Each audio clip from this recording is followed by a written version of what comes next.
Afternoon from BQF headquarters in sunny SW1. My name's Chris Craggs. I have a small business in Maidenhead in Berkshire, and for reasons slightly unknown, I've been asked to come and give you a presentation on our experience of the FQM standard and the R4E process, and I'm very happy to do that. Our situation, as everybody's, I guess, is individual, but I'm sure there are lessons for organisations large and small. I'll take you through really why we've been involved in this process and why I thought it was useful for us as a business. And that's to do with our journey in the 20-odd years that we've been going. Established in 1992, initially a stainless steel fabrication workshop, making sinks, tables, shelves, and so forth for the West End hotels. In 98, we added on a team of service engineers, and that gave us the ability to carry out refurbishment projects, so complete kitchens or parts of kitchens. I'll go back to the timeline in a second, but long story short, since 2010, we've focused on that service side solely. So we've closed the fabrication shop and the project side. And having been mired on the same basic turnover level for 10, 12 years, we've seen it grow quite rapidly since. So there's gratifying confirmation that it was the right decision. Head back, sorry. The reality is that when I started, it was the early 90s recession and this business that had gone bust, and the alternatives at the time were limited. So I ended up in this business, not by accident, but certainly it wasn't something by design at the time. Probably not dissimilar to most small businesses. You come in rather naively and you learn some expensive and painful lessons, and certainly I did. And in that was this perspective that you'd love to be friends with your suppliers and friends with your customers, but if you do, you've given away your house and home, and you have to develop the toughness to exist in the space between suppliers and customers. I guess some people succeed and some people fail, and we were lucky enough, although poorer at the end of it, to get through that process. And after about 5 years, become slightly overconfident probably about your position in the world, but at the same time wary that taking a big step forward, taking on more premises, taking on more machines and more people is a big step. But I guess you've got to make that step, or you stay where you are. Long and short of it, we did expand. We hit the early 2000s recession in the first instance, but secondly, in a small business, it's very difficult to be in three places at once. So we ended up compacting back down again. And the reality then is that you've had these big plans and you're not clear now where you're going to go. So we did about 18 months of business therapy, examining what we thought we were good at, where the market opportunities were, where the competitors were, etc., and decided to focus on anybody who's familiar with the catering industry, the top end of it, rather than the sort of cafes and pubs and the run-of-the-mill, for what a better word. Along the way, and I'll come onto it in a second, I rather late in my career discovered the importance of being good with people, and we embarked, amongst other things, on the Investors in People path. And as everybody's aware, the GFC hit in 2008, and certainly hit us in early 2009. and highlighted the fact that some elements of the business were very economic confidence dependent. You didn't have to refurbish your restaurant if you weren't sure how many customers were going to come in this year. That could be put off till next year or even the following year. Whilst the maintenance side, you couldn't serve fish and chips on a Friday if the fryer wasn't working. That had to be repaired. And I guess that was the spur to decisions I was probably aware of but had been shelving. Having worked alongside colleagues for 18 years, it's a very difficult thing to turn around and say, well, actually, this part of the business and your role no longer fits. But we managed it successfully enough that our colleagues continued to be friends, and we helped them set up in business. And at the same time, we undertook the first IIP, our first IIP assessment to the gold standard, and actually got it. So I guess that's some endorsement that we were conducting ourselves in a moral and upright way. Having, I guess, turned the corner and moved on from this 12-year stagnation, it was a gradual awakening, I guess, to think, well, where should we be going? How big should this business be? Where should we be directing our ambitions? What should our growth rate be? So it wasn't a starting ambition. It was a gradual awakening to say, well, actually, we could take this significantly on. I guess balanced by wanting to know that actually you're reasonably well structured in what you do across the business. If you were, is this a fluke or a chance that you've managed to grow a little bit over a couple of years? Really, how well are you set up? And that's, I guess, where the R4E assessment really properly sits. So we'll come back to that in a second. So we in 2014, we having spent some time leading up to it, we undertook the assessment and were very happy to come away with 4 stars at the first time of asking. And we had a number of other awards in the course of last year, not least of which national award winners in the employers under 50 at the inaugural awards last year.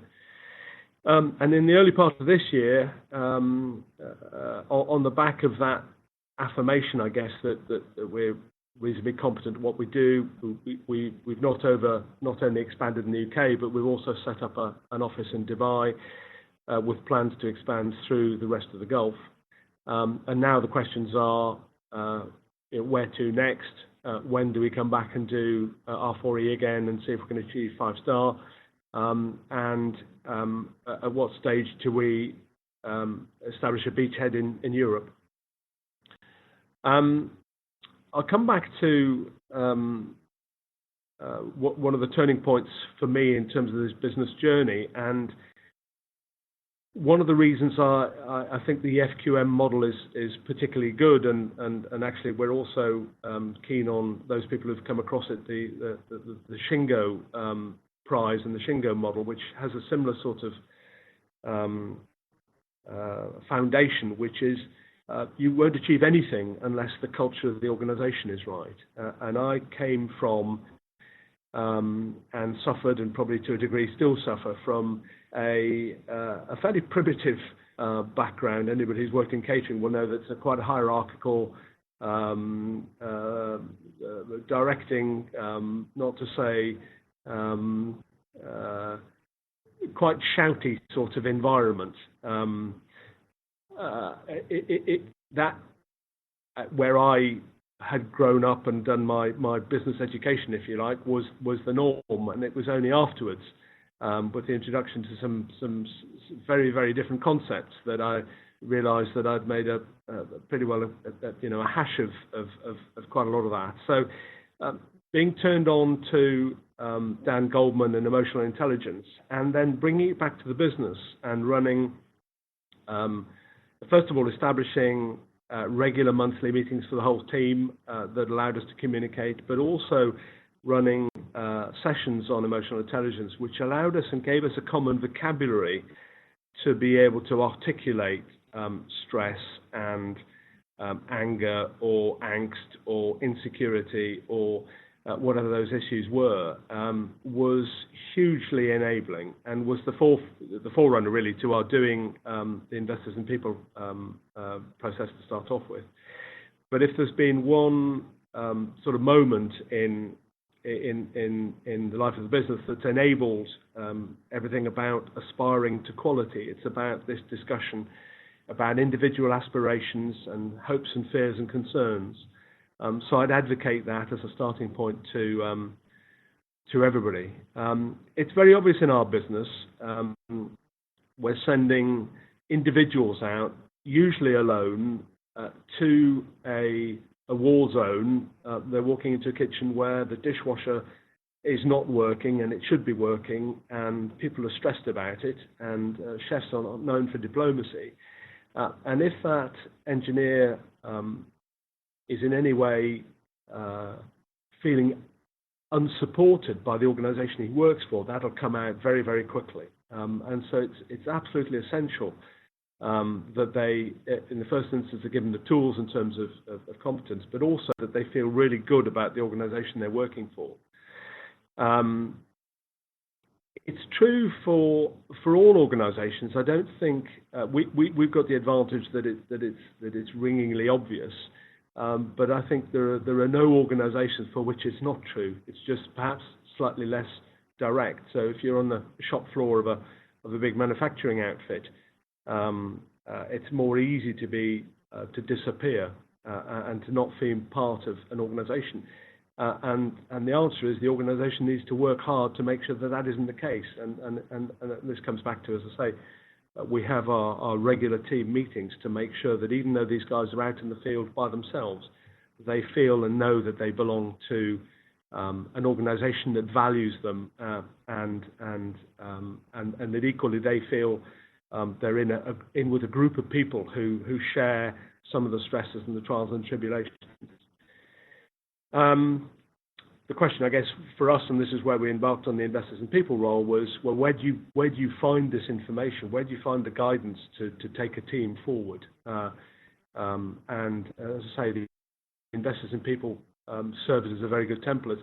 And just to give it a quick plug, version 6 is just on the point of being launched, and is an evolution of where it's been, and I think a favourable evolution as well.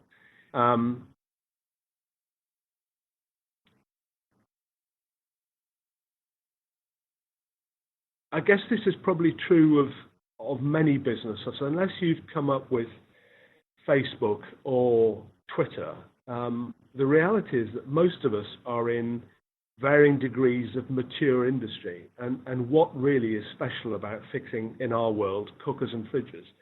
People have been doing it for a very long time. There's an expectation of price, there's an expectation of performance. What is going to make you stand out from the crowd? And in our world, I've already alluded to the fact that we're so dependent on that one engineer facing the enemy, if you like, in the field, our good friends, our customers. And so clearly that is fundamental. If we've got good people, we're half the way to success. The proposition in terms of our technical ability to pull this together, our systems and our processes, how we handle calls, the technology with which we process quotes, jobs, orders, all that sort of stuff, is equally fundamental. We could have a load of happy people about. If they don't have the decent systems, they're not going to be able to deliver. And I guess the third element is that you need fire in your belly, that you want to go and do this thing as best you possibly can. And for that, inevitably, I guess, coming down from the leadership, but no good at all if that's where it stops. It needs to go through the whole organization, that people feel passionately that they're on a bit of a mission to prove in a competitive world that they are the best. And that combination, for me, is the key to what we do. If we're good at people, and there are numerous facets to that, I'll come to these in a second, if we've got the systems and the processes to support them, and if we've got a real vision about where we want to be, we've got half a chance of succeeding. We talk about it in our world, and particularly it starts off with our engineers, who perhaps sometimes come in with a vision that they're only being asked to wield a screwdriver. That's the expertise they brought in. This is what they're being paid for.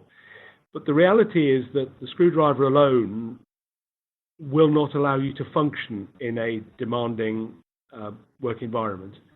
There are three elements. The screwdriver clearly is the first part of it. You have to have the technical competence, and we will support and train, and we do, excuse me, we do lots and lots of technical training, as we should do, as we must do. We're playing with gas and electrics and water, and in potentially risky situations. We've got to make sure that that's absolutely sound. But the ability to deliver it means that we've got to be able to liaise and be good with people, our customers in particular, but equally our colleagues. Regrettably, there's a classic engineer's trait, which is that the first time they get put under pressure, the problem is because of those people in the office, and it starts to blame the own team, and of course that's counterproductive very quickly. So you've got to feel part of the team and valuing the other members of the team and the contribution that they all make. And as I said, able to converse, confident in conversing, open in conversing with your customers and telling them what's going on. And the final element is, and again, it's perhaps more obvious in our world than in some others, but there's a commercial reality. Now, whether that's the time it takes to do a job and being fully aware that there's a commercial reality to it, whether that's an awareness of the competitors who are snapping at your heels and who will pick up the business if you don't do a really good job of it, whether it's the health and safety framework that you know you need to operate in, whether that's environmental considerations, whether that's an awareness of the importance of proper documentation and paperwork and helping to create systems and processes that are going to allow you to deliver this in a competitive world. Everybody in the organization needs to play their part. And I guess this is the point at which, how do you evaluate this, that this is fit for purpose? And we, again, no different from probably many other small businesses, would find it extremely difficult to measure ourselves against our competitors, not least because our competitors are not going to be out there boasting about the processes and systems that they use. And in some instances, if they did, we'd be slightly skeptical of the figures that they were reporting. So how do you get an objective assessment? And this is where the standards that we've subjected ourselves to over the years, I guess, have helped us to say, actually, you're quite good at this. You're on the right path. And absolutely, this is where the EFQM model comes in. The almost unique advantage of it being that it does look at the business from top to bottom, from people to results. Some of the other standards, be they health and safety accreditation, be they environmental, are obviously just looking at one particular aspect.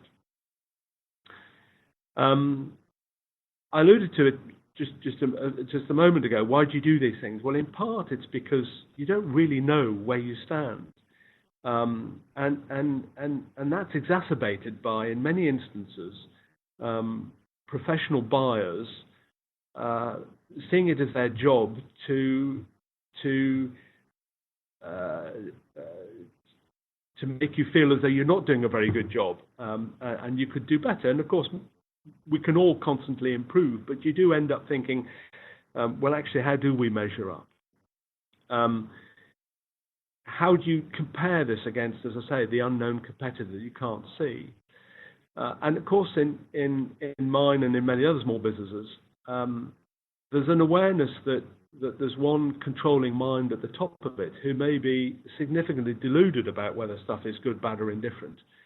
You do need an external, critical, but helpfully critical pair of eyes to say, well, hang on a second, you think you're doing okay, but look at this, it's not really as good as it could be. So if that's your starting point, where do you go to measure yourself? And we looked around, I guess, and we looked at various organizations. And to be honest, when we first looked at the BQF and came across it, as a small business, I think it's probably honest to say that we were put off. In fact, it is honest to say we were put off. Simply because the names and the companies that appeared to make up the BQF were global multinationals or super brands, and we as a micro business, where do we fit alongside this?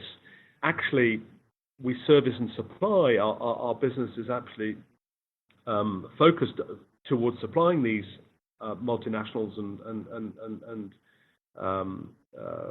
high-end customers, if you like. But as a small business, do we sit here and so we were slightly daunted when we first looked at it. Backed up by the fact that when you look at the R4E process, it's not without significant cost and commitment in terms of initial preparation and pulling documentation and evidence together, and then commitment in terms of a week-long audit and review process. And again, for most SMEs, that's a very significant investment in terms of resources. The short answer is we've just got to do it. We've got to dive in and make this assessment. And the reality is that once we did, the first thing, I guess, that we experienced in conjunction with others is the workshops and the training and the user groups. And we discovered, sitting alongside partners from all sorts of business, from rail or from law or from housing associations, that actually, in spite of the fact that we're in different sizes of organization, we share very, very common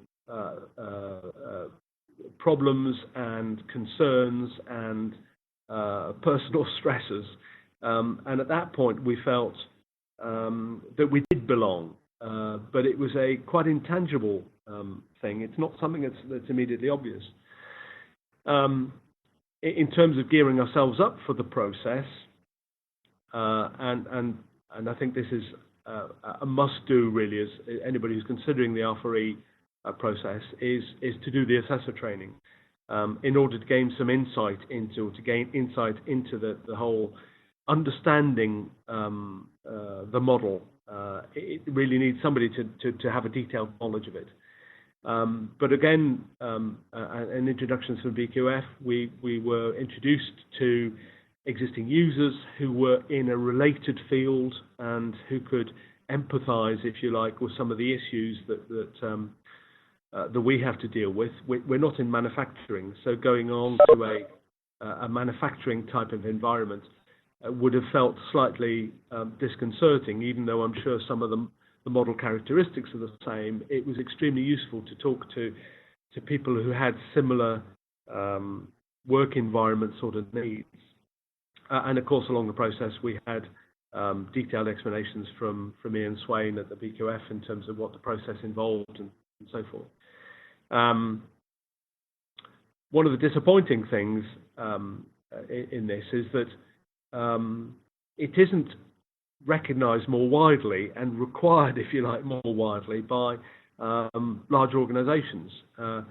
It seems to me an excellent matrix for measuring the competence and the culture and the commitment of a small business. But it's not something that figures on the pre-qualification questionnaires that we typically see from large organizations, and believe you me, we see them. it would be a lovely thing if it became better known. The process itself pulled together our own internal resource.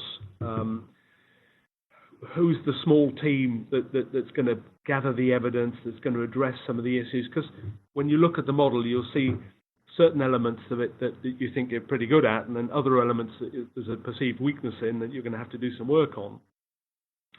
The assessor course to find out and to confirm those preconceptions. Pull together the initial evidence, and clearly one of the points for this, from a standing start, is the assessors are looking for trends, and they're looking for history, and they're looking for patterns. And this is the first time you've really pulled this together. That's going to be one of the shortcomings. You're not going to be able to pull together 3 years of trends if you only started doing it 3 weeks ago. One of the most useful things, and our assessors were the inimitable D&D, and I have nothing but praise for the encouragement and the positive support that they gave through the whole process. Was they come in for a preliminary visit and sift through some of the stuff that's being presented, give you some guidelines about what the process will involve in terms of their visits. They've got a very extensive document that they've prepared to guide on what is useful and what's just fluff. And then they go away, and you're sort of left reeling, thinking, well, there's still a hell of a lot to do. So that's what we did. We planned our assessment visit in terms of pulling together the necessary interviewees to evidence their particular sectors of the business, from accounts and in our world, from people in the quality and compliance, and from the service desk, and from the sales team, and the people dealing with customer service, and so forth. And then the sort of fatal Monday arrives, and you're thinking, cross fingers, and are we going to get through this? And everybody in the team, and anybody who's been through these processes, it's been the same when we've done Investors in People. It's not an exam, but everybody thinks it's an exam, and is everybody quite nervous about how it's all going to go. But the reality is, as I said, that Dave and Derek are normal people. They're not there to find fault or berate or criticize or ridicule. This is about finding opportunities to improve and to enhance your business. And in that context, anything that you're deluding yourself about in terms of producing evidence that's been concocted in order to try and hit a standard is absolutely missing the point. What you're trying to do is to get a really clear view of what's good and what needs improvement. I suspect it's probably easy to start as well if you're trying to concoct stuff that will then be tested, because in the course of 3 or 4 days of conversation around the business, people will, even any assessor's job is to really verify that what they're being sold at the presentation, particularly by management, I guess, is the reality of the people as they experience it on the ground. And at the end of the process, clearly there's an opportunity for feedback, for argument, I guess, to say, well, I think you've got the wrong end of it, and we think that and the other. And I'm sure if there were valid arguments and there had been misinterpretations, the assessor would take those on board. And ultimately, a list of recommendations and suggestions and areas that might be worthy of further examination. None of which are imperatives, but they're all there to see if and discuss if this is going to help you move your business forward. I don't think we had issue with any serious recommendation. There might have been matters of interpretation, but I think it's fair to say that across the whole piece of the review, all you could do was say, fair play, you've got us, Gov, and we'll do better next time. And that's the only reason that you embarked on the process. So to that extent, hugely beneficial. There weren't any catastrophic, I guess if there had been, we wouldn't have got 4 stars, but there weren't any catastrophic ones. But there were broad areas, not least of which, as I've already mentioned, if you've not been digging for very long, the whole area of results and reporting and trends and so forth needs development. One of the things, again, I suppose we've used the excuse we're a small and developing business. Whilst we've had an ad hoc, absolute commitment to training and development, and we do everything that's going, it's fair to say that we didn't have this down in a hugely structured approach, and we've taken that very much on board over the course of the last 18 months. In part, we've got people to look after it now, which at the time we didn't. So we've got specifically a training and development manager, and we have a structured approach, and we've got our version of apprenticeships that take trainees through to qualified engineers, but equally take through trainees on the accounts we've got one going through ACCA at the moment, and it's got an extensive program. We've got management trainees serving time in various aspects of the business. So it's been extremely useful. I think we knew an element of it, and probably to a degree we fessed up to an awareness that we needed to be better structured about it. But implementing those changes has been extremely beneficial, in fact, vital to the business. I suppose any small business going through this process is going to feel slightly frustrated, which is, I suppose, a little bit what I'm expressing. You've caught us as we were in the process of implementing these things, which we were going to do anyway, and thanks, you've pointed it out. But that's what you're asking them to do. So in fairness, the system is working. I would also argue that in a small business, we don't have endless meetings. We don't rewrite to-do lists every morning. The critical thing is to get on and do it. And so I guess there's probably a cultural blindness to recording things, doing much in the way of structured approaches to things. You can see something it needs doing, you get on and do it. There's a classic thing, you're walking around spotting the things being done badly and spotting the things being done well and correcting them there and then. The nice things were praise for the people, the culture, and the leadership of the business, and everybody comes out of that feeling good. Team most of all, and at the end of it, 4-star, which for an SME first time out, without a sort of formal quality history. We were very pleased with.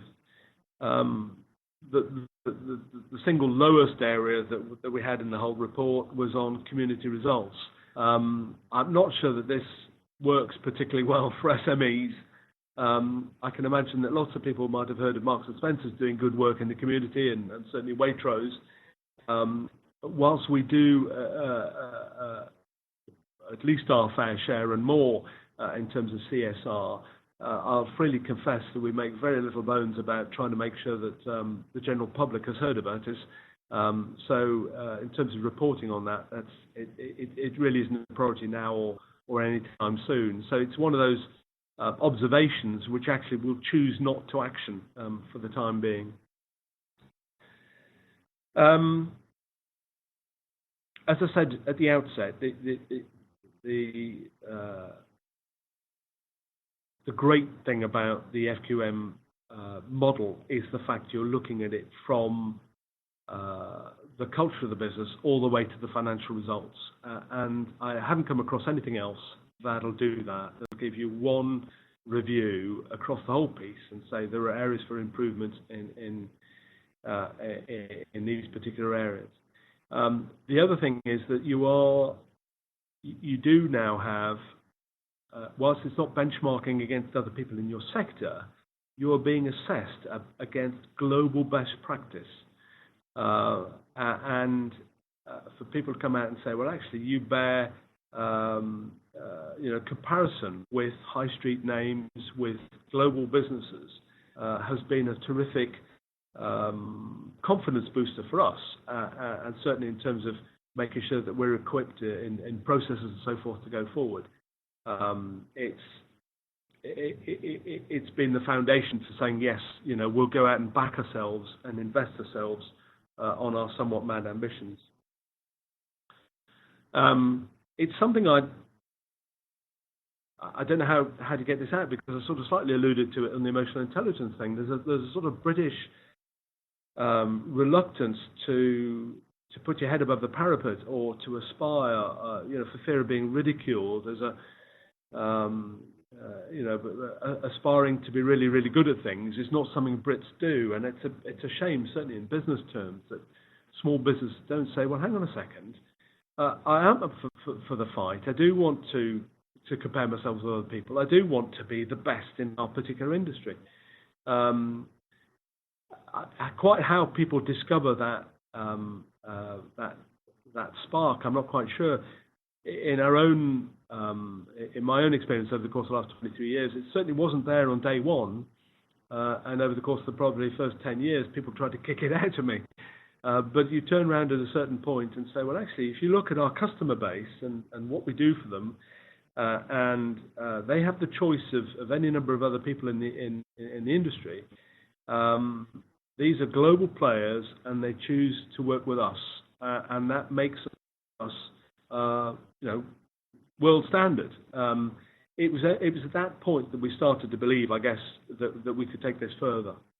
So I don't know quite how to get that message across, but for small businesses, perhaps as a result of large business encouragement, I think if corporates, those of you who've come across the Craggs matrix around procurement, there are 4 quadrants, but certainly in areas where large businesses are dependent on niche suppliers that need investment, then it's beholden on the large businesses to make sure that they're getting the products and the services they need by investing in that supplier.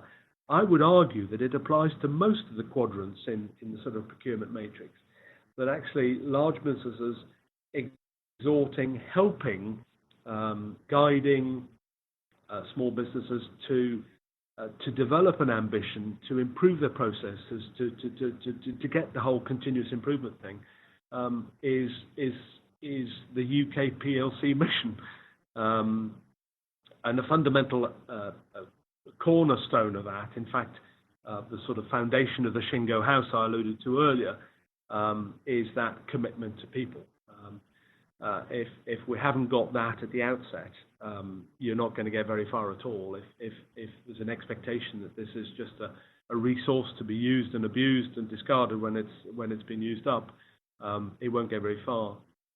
But I think if you can put that investment in and value the people, which isn't a weak thing, just as a by the by. This is a requirement that people perform. This is not saying we're accepting second best. It's exactly the opposite. We require first class, and we'll help and support people. But actually, regrettably, those people who can't make it or who don't get it will need to move on.